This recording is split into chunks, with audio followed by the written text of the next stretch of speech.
Hello. Today I want to talk about optimism.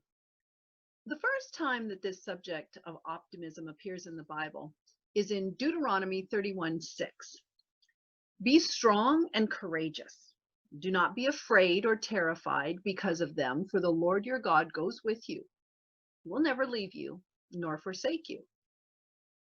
I think I can be pretty optimistic about my future if I know that God never leaves me.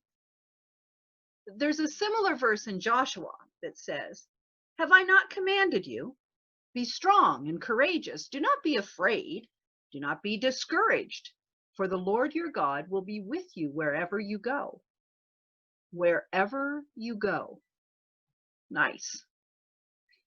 The word optimism is defined as the hopefulness and confidence about the future or the successful outcome of something. When we put our hope and our confidence in God, then our optimism is well founded. But come on, it's easy to be optimistic when things are looking good, right? But what happens to our optimism when we're faced with challenges like COVID-19 or like family arguments or social and racial violence? Do you remember a young boy by the name of David in the book of Samuel? Let's just think about him for a minute. There he is out on the battlefield, staring way, way up at Goliath. He had a slingshot and a few stones to face one of Philistine's greatest warriors. King Saul tried to suit David up in his armor, but it didn't fit him. He wasn't used to wearing all that stuff.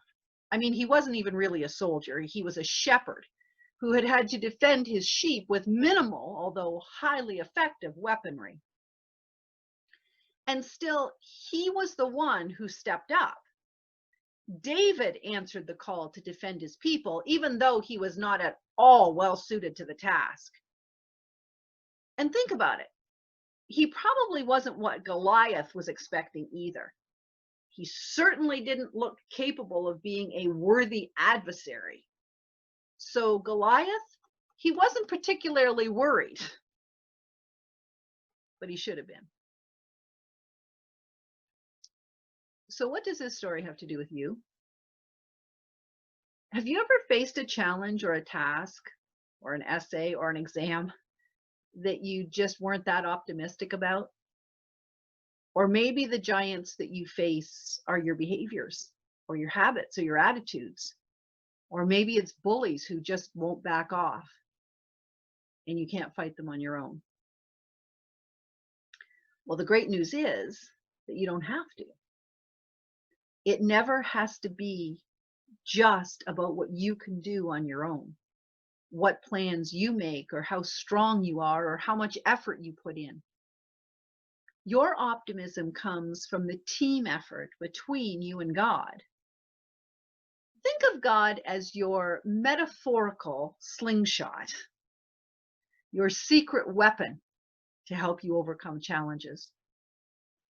You can be optimistic about your future when your confidence and hope comes from an act of faith in God and His power.